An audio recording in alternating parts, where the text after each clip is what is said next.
নমস্কার, আপনাদের প্রত্যেককে ইংলিশ টিউশনে সুস্বাগতম। আজ আমি ইংরাজি গ্রামারের ভোকাবুলারি পোরশন নিয়ে আলোচনা করব। ইংরাজি গ্রামার ভালোভাবে শেখার জন্য আমাদের ইংরাজি শব্দভাণ্ডার বা ভোকাবুলারির সঙ্গে পরিচিত হওয়া একান্ত দরকার। ইংরাজি ইডিয়ম নিয়ে আমরা ইতিপূর্বে 3 দিনের ক্লাস সম্পন্ন করেছি, যেটা আমাদেরই এই চ্যানেলে প্লে লিস্টে তোমরা প্রত্যেকে পেয়ে যাবে। আজকের আমাদের ইডিয়ম সংক্রান্ত বিষয় 4th দিনের ক্লাস। তো প্রথম যে ইডিয়মটা রয়েছে সেটা হলো all at once. All at once এই ইংরাজি ইডিয়মটা বাংলা অর্থ হলো হঠাৎ, অর্থাৎ সাডেনলি। মানে অল অ্যাট ওয়ান্স এবং সাডেনলি এই দুটো কিন্তু একই মানে বা একই অর্থ। অল অ্যাট ওয়ান্স বলতে অপ্রত্যাশিত ভাবে বা আকস্মিক ভাবে কোনো ঘটনা বা কোনো কিছু ঘটে যাওয়া, এই রকম বোঝানোর জন্য অল অ্যাট ওয়ান্স এই ইডিয়মটা ব্যবহার করা হয় বা এই বাগধারাটা ব্যবহার করা হয়। এর একটা উদাহরণ লক্ষ্য করে দেখো, হঠাৎ সে রেগে গেল। তা এই বাক্যের সাবজেক্ট কোনটা? সে। রেগে যাওয়াটা হলো ভার্ব। তা আমরা যদি এটা লিখি, এটা যদি ইংরেজিতে ট্রান্সলেশন করি, আমরা অল অ্যাট ওয়ান্সটা আগেই বসিয়ে দেব। অল অ্যাট ওয়ান্স, তারপরে কি আছে? Subject he flew, FLEW flew into a rage, into a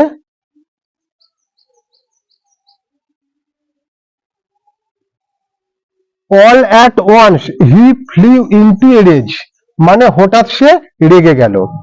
এখানে all at once এটা হলো ইডিয়ম, যার বাংলা মানে হলো হঠাৎ। পরের যে ইডিয়মটা রয়েছে সেটা খেয়াল করে দেখো, অল বাট। এই ইংরাজি ইডিয়মটা বাংলা অর্থ হলো প্রায়, অর্থাৎ নিয়ারলি। মানে অল বাট এবং নিয়ারলি দুটো একই অর্থ বা দুটো একই মানে।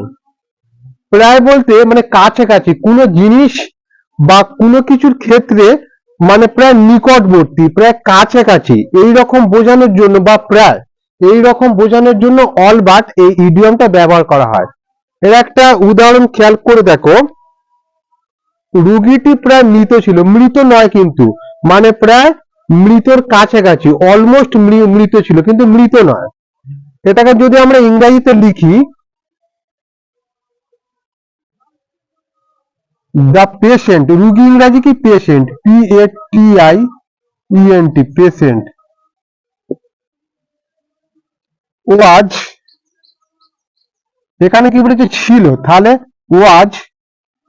এখানে কিন্তু একটা রুগীর কথা বলা হয়েছে, এই কারণে এখানে ওয়াজ লেখা হচ্ছে। অনেকগুলো রুগী হলে কি হতো?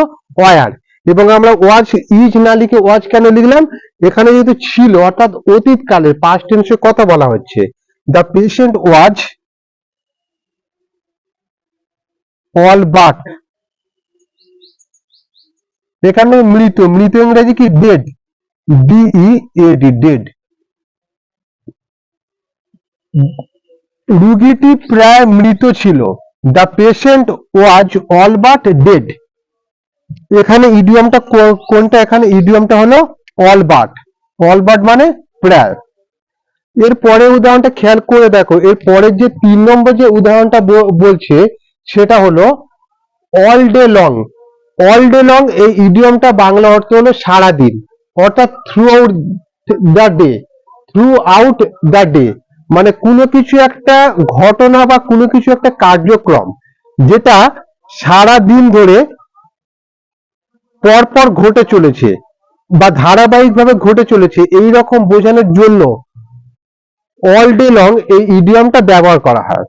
এর একটা উদাহরণ লক্ষ্য করে দেখো, সারাদিন কাজ করে তারা ক্লান্ত হয়ে পড়েছিল। সারাদিন কাজ করে তারা ক্লান্ত হয়ে পড়েছিল। কি করে? কাজ করে। তারা, তাহারা, দে। কাজ করা ইংরেজি কি? ওয়ার্ক, WORKED, এখানে পাস্ট টেন্স হবে। দে ওয়ার্ক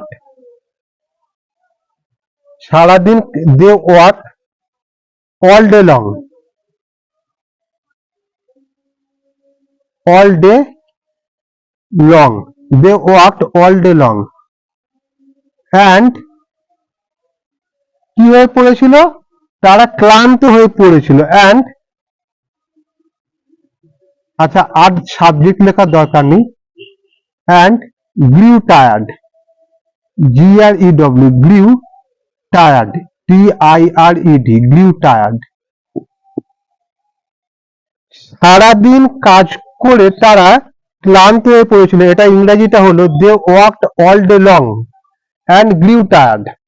এখানে ইডিয়মটা কোনটা, এখানে ইডিয়মটা হলো অল ডে লং, এটা হলো ইডিয়ম।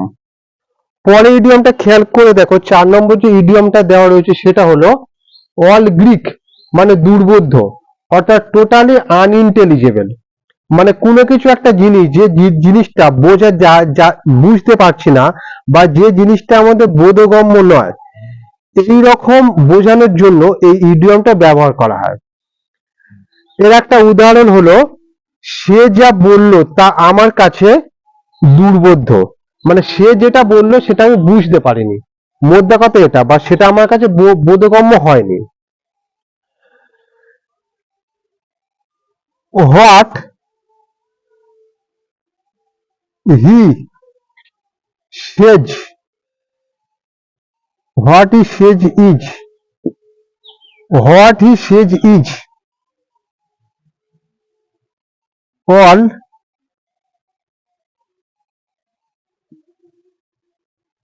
Greek to me, আমার কাছে me, what he says is all Greek to me, সে যা বলল তা আমার কাছে দুর্বোধ্য, এটার ইংরেজিটা হলো what he says is all Greek to me. এখানে ইডিয়মটা হলো অল গ্রিক, যেটা বাংলা অর্থ হলো দুর্বোধ্য। আজকে আমি এই 4টি ইডিয়ম নিয়ে আলোচনা করলাম, পরবর্তীকালে আরো ইডিয়ম সহ ইংরেজি গ্রামারের অন্যান্য বিষয়গুলো নিয়ে আলোচনা করব। আমাদের চ্যানেলে ভিডিও সম্পর্কে যদি আপনাদের কোনো কিছু মতামত থাকে, নিচে কমেন্ট বক্সে লিখে অবশ্যই জানাবেন। ধন্যবাদ।